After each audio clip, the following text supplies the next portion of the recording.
Tao amin'ny compte-ny Lalatina Rakotondrazafy no nahitana fa manao antsoavy mba hitambarany antoky rehetra izay manohana filoha Andry Nirina Rajoelina mba hitambatra ao anatin'ny vondrona iray ny antoko Freedom. Ka io vondrona io no hanolotra kandida amin'ny fifidianana solombavam-bahoaka sy ny ben'ny tanàna ho avy izao.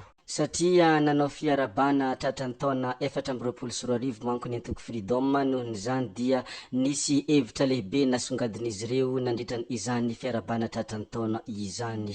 Tsy inona moa izany hafatra lehibe izay nasongadiny antoko Freedom izany fa ny hoe samy manolotra sosikevitra amin'izay olona tiany hilatsaka ny antoko tsirairay avy ao anatin' io vondrona io, ka mifandinika sy manapaka ny filohan'ny Repoblika sy ny filohan'ny antoko Pikambana. Ary izay kandida matanjaka hita fa ho lany no hampitondraina ny lokon'ny vondrona tahaka ny tany aloha, ohatra ny hoe isika rehetra miaraka amin'ny Andry Rajoelina na ERD na ERK, fa arakaraka ny fifidianana hoy izy ireo raha nanao izany fifanankalozan-kevitra izany. Tsara ho marina moa fa io fiarabana tratran'ny taona 2024 nataon'ny antoko Freedom io dia niarahany ireo solon-tenan'ny rantsamangeka rehetra manerana ny nosy tany amin'ny Yandi bypass tany no nanaovana izany zavatra izany.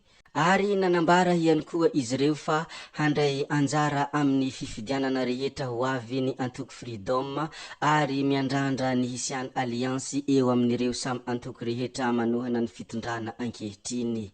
Raha tsy misy kosa nefa izany fiarahana izany dia vonina handeha irery ihany koa ny antoko ary handatsaka kandida amin'izay toerana heveriny fa hananany tanjaka.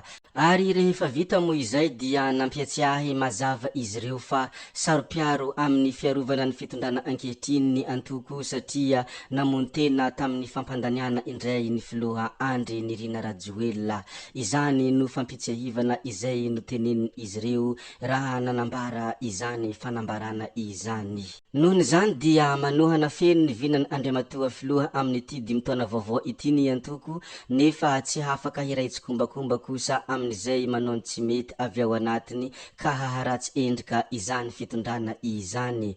Tsy fahavalon'ireo antoko hafa manohana ny fitondrana ny antoko Freedom ho izy ary manao antsoavo mba hifanometanana fa tsy famingana samy ao anatiny akory. Izany no antsoavo izay nataony ireo antoko Freedom. Nohon' izany dia voataiza amin'ny foto-kevitra ny fikambanana rehetra ao anatin'ny Freedom ka mametraka ho zava-dehibe ny fanajana ny lalàna sy ny fitsipipehezana mifehy ny antoko amin'ny alalan'ny SATA. Izany no teny navoakany ireo antoko Freedom.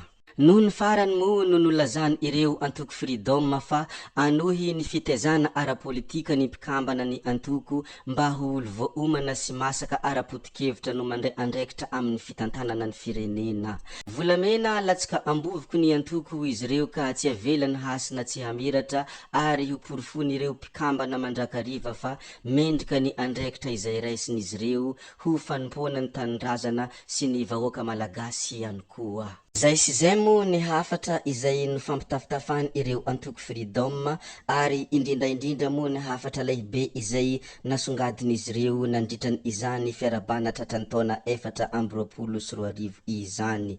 Koa dia apetraka antsika hatremo ny iny ry tompoko lahy sy tompoko vavy fa tsara amintsika rehetra moa ny mahafantatra n'iny zavatra iny, koa dia mankasitrika antsika rehetra navitany hen'ny video atramin'ny farany ary mbola miangavy anao foana ny mba hanaraka ny video manaraka. Zay fa veloma ianareo, bye bye.